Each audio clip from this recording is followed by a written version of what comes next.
Nossa série finalmente continua com a parte 2. E já começo dizendo para vocês, caso alguém não tenha assistido a primeira parte, recomendo muito que assista para entender algumas coisas que eu vou dizer aqui. Então, passem lá. Porque hoje, meus caros, assim como foi no último vídeo, vou explicar algumas coisas que talvez nunca tenham falado para vocês, e coisas que talvez alguns aqui nunca entenderam. Então apertem os cintos, deixem o like, se inscreva no canal se não for inscrito, e venha fazer parte da nossa tábua redonda. Sua presença é sempre bem-vinda. Não vou enrolar demais aqui, então bora direto para o conteúdo, porque o que eu vou falar aqui hoje, darão a vocês uma nova perspectiva, e eu tô falando no sentido literal da palavra. Só vem comigo, que vocês vão entender.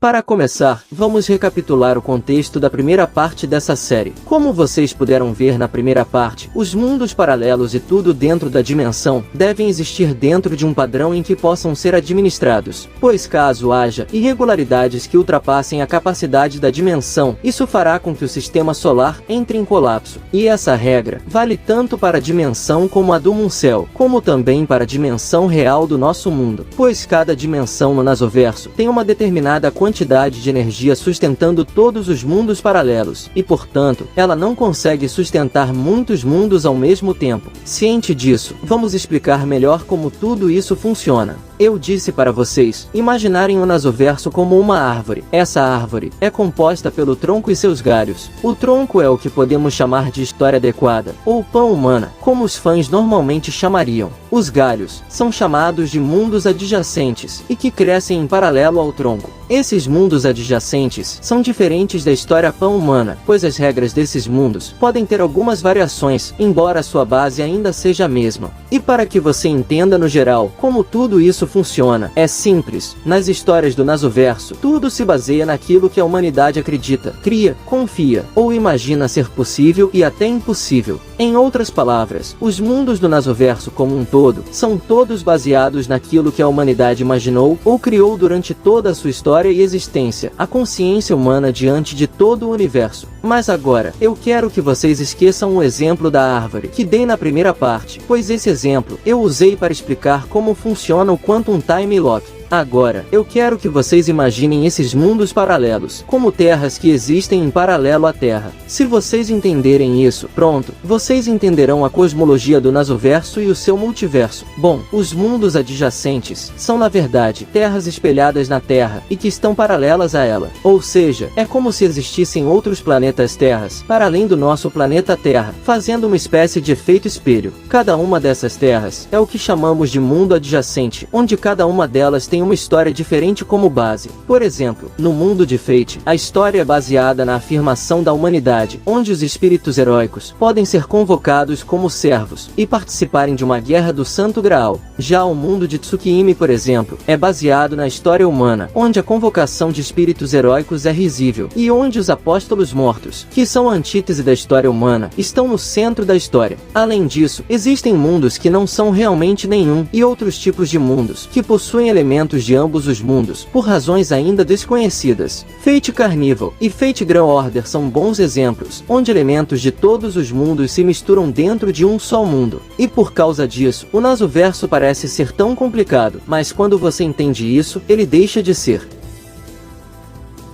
Bom, então como vocês puderam ver, esses mundos adjacentes são como terras espelhadas. Inclusive, essas terras são observadas pelo Muncel. E após serem observadas, o Muncel guarda essas informações como dados. Por ser um computador limitado, ele observa uma terra de cada vez e guarda o que ele observou como possibilidades. Ele não mantém todas as terras funcionando, porque ele não tem energia para isso. E detalhe, ele só vai colocar dentro de seus arquivos o que é possível ele observar. O lado reverso do mundo, por exemplo, não estará no Muncel por ser inobservável. E calma que a gente vai chegar lá. Continuando o raciocínio, lembra que eu falei para vocês que o Muncel é dividido em duas seções, Nearside, o lado próximo da Lua, e Farside, o lado oculto da Lua. Esses nomes não são apenas alegorias bobas, eles têm um significado. A Lua é o satélite natural da Terra, e sempre está com a mesma face voltada para o nosso planeta. Essa face é o que se chama de lado próximo, o lado que é possível para a humanidade observar. Se o lado próximo é aquele que observamos, logo, o lado oculto é aquele que não é possível observar, o lado de trás da Lua. E se você não sabia disso, agora você sabe, nós humanos sempre olhamos para a mesma face da Lua. Pois é, tudo se baseia na observação, e isso também vale para o Muncel. Ele só vai colocar nas suas simulações aquilo que é possível ele observar. O lado próximo da Lua funciona como se fosse uma imagem da Terra que foi espelhada na Lua. O Muncel pega tudo que ele registrou em suas observações e cria realidades marmorizadas, se baseando nos cenários que ele observou na superfície da Terra, para que só então possa ocorrer a Guerra do Graal na Lua. Por ter ficado muito tempo na Lua, o Muncel acabou se fundindo com ela, criando 7 camadas internas. Essas camadas são chamadas de andares, apenas uma memória adicional que foi acrescentada pela célula lunar. Imagine essas camadas como se fossem camadas de uma cebola, sendo que a primeira camada é a superfície da Lua. Essa primeira, qualquer hacker comum é capaz de acessar. Já a partir da segunda camada, que seria o interior da Lua, já é mais complicado de invadir, a menos que o invasor seja um mago. A única forma de adentrar as camadas internas da Lua, não sendo um mago, é usando uma transferência de alma em um corpo Spiritron. Pois é, aquele assunto que eu ainda não vou explicar agora, para não bagunçar a cabeça de vocês e nem estender o vídeo demais. Mas apenas para dar uma ideia, a alma humana no Nasoverso também é composta por essas partículas chamadas de Spiritron. Inclusive, o Ray-Shifting, que é feito pela Caldeia, usa como base essa partícula. Quando personagens como Romani aparecem naquela forma virtual, aquilo é um corpo Spiritron. E sabe o Saint Quartz que vocês usam para summonar as suas waifus? Aquilo também é Spiritron, mas vamos deixar isso por enquanto. Bom, as 7 camadas vão terminar no centro da Lua, onde está o Santo Graal, que nada mais é que o núcleo do Muncel. Esse núcleo é chamado de Muncel Center. Ele atua como cérebro da Lua, ele administra a Lua e observa a Terra. Os mestres que conseguirem passar por todos os obstáculos dos 7 andares, terão o direito de usá-lo. Ao chegar no centro do Muncel, o mestre irá se deparar com um mar feito de luz, que são os mundos paralelos que estão armazenados, e também vários caixões, que acredita-se serem os vencedores das guerras passadas. No entanto, não há certeza sobre isso.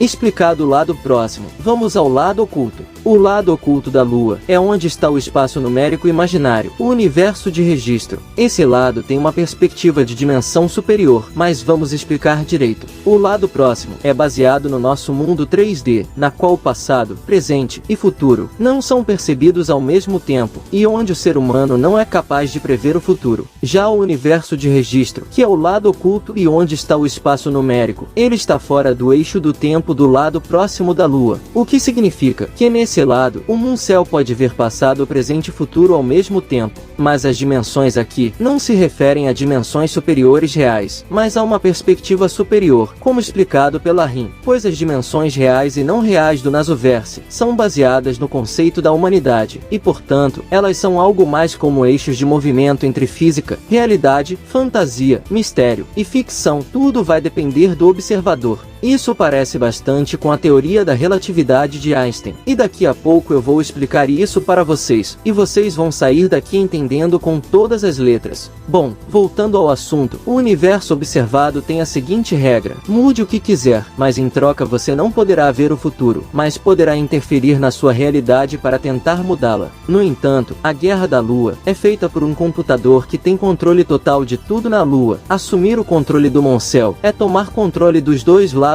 da Lua, e portanto, as regras do lado próximo não se aplicam a Bibi, e isso permite que ela entre e saia do lado próximo, veja as suas possibilidades, e até interaja diretamente com o protagonista, alterando eventos, e até deletando servos. E para vocês entenderem como funciona essa perspectiva superior, vamos pegar um outro exemplo. Imagine um prédio de 3 andares. Cada andar é uma dimensão, e portanto, as pessoas que estão dentro do prédio são incapazes de ver o que está acima ou abaixo dos seus devidos andares. Elas só irão enxergar aquilo que estiver dentro de seus próprios andares. Levando esse exemplo para o Muncel, quando a Bibi assume o controle do núcleo, ela ganha o controle dos dois lados da Lua, como eu já disse, e isso permite permite que ela olhe o prédio do lado de fora, dando a ela a capacidade de ver os 3 andares ao mesmo tempo. No entanto, pela regra do Nasoverso, ela não poderia interagir diretamente com as pessoas dentro do prédio, pois aqueles de dimensões diferentes, nos mundos do Nasoverso, não podem ver o nosso mundo como ele é, e tampouco interagir com ele suas linhas de tempo, pois o mundo no Nasoverso é baseado na ordem humana. Mas como a Bibi tem o controle total, isso não só permite que ela olhe o prédio, como também permite que ela entre e saia dele, sem que a diferença entre ficção e realidade interfira nas suas ações.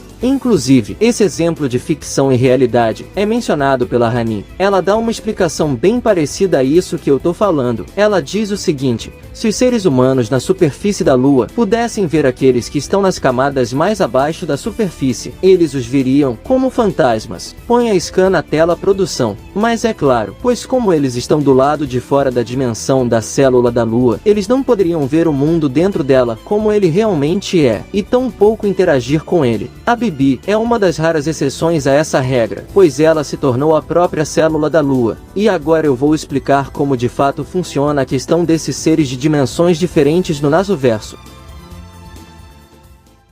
Bom, vamos sair da Lua e voltar para a Terra, e explicar esse assunto direitinho, pois como vocês viram, tudo parte do conceito da humanidade. Quase tudo no Nasoverso é conceitual, incluindo os deuses, que por incrível que pareça, também necessitam dos humanos para existirem. Sim, os deuses do Nasoverso também são conceituais, com raras exceções como Amaterasu e os deuses alienígenas. Na verdade, tudo aquilo que a humanidade acredita e desacredita, se tornam conceitos da humanidade. Pode ser tanto uma utopia, como Avalon que nunca pode ser alcançada, como também seres inconcebíveis ao imaginário humano, como os Alter Gods. Por isso criaturas como bestas, deuses e seres mágicos não podem mais viver na superfície em mundos na qual a ordem humana é predominante, pois a textura do planeta no mundo adequado foi ajustada aos conceitos da humanidade. Isso não só inclui as leis da física, como também as suas crenças. Pois como a magia foi substituída pela lei da física, os seres humanos adotaram a ciência como fator fundamental, e portanto, substituindo os deuses e o mistério que antes dominava a textura da superfície. Por mudarem as suas crenças para a ciência, os deuses que necessitam que os humanos acreditem neles, começaram a enfraquecer, e então tiveram que fugir para o lado reverso, pois com a mudança da textura, eles certamente deixariam de existir.